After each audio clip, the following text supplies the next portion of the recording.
pabrik sel kita dilakukan terapinya, dikasih makan. Karena kalau kita tidak memberi makan, maka stem cell itu akan tidur.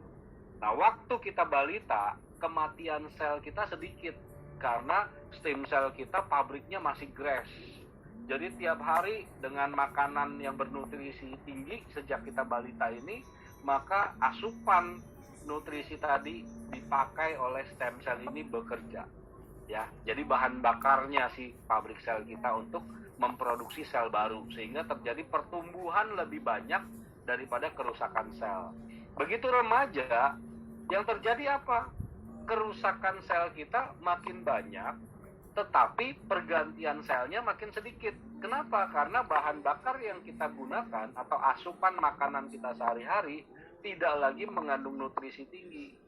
Jadi mulai remaja nih udah mulai makannya aneh-aneh, demennya Indomie, ya, mohon maaf ya, mie instan, demennya makan gorengan di pinggir jalan yang minyak-minyak dan lain sebagainya.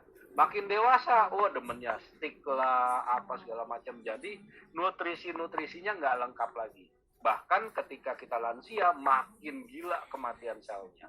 Tapi yang digantikan makin sedikit. Makanya perbandingannya jauh, bumi dan langit. Pergantiannya satu sel baru, kematiannya untuk 2 juta sel yang mati setiap hari.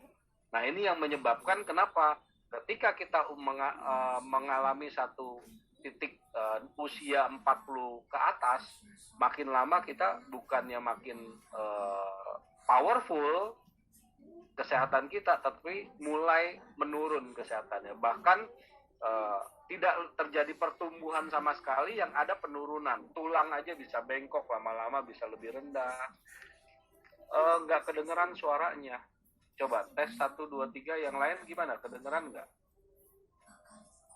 Tes 1, 2, 3, aman. Nah, berarti yang nggak kedengeran silahkan perbesar aja, atau cari tempat-tempat spot yang lebih sepi, atau pakai headset ya.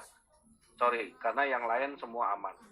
Oke, jadi yang terjadi adalah makin tua, kita selnya makin cepat mati di sini.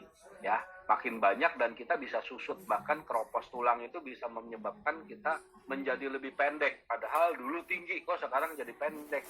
Nah, itu karena proses penuaan yang terjadi. Ya, nah dengan stem cell terapi ini kita berharap bahwa scientific ini akan mulai lagi membuat kita usia lanjut tetapi kita seperti anak muda ya, usia biologis organ kita kembali muda.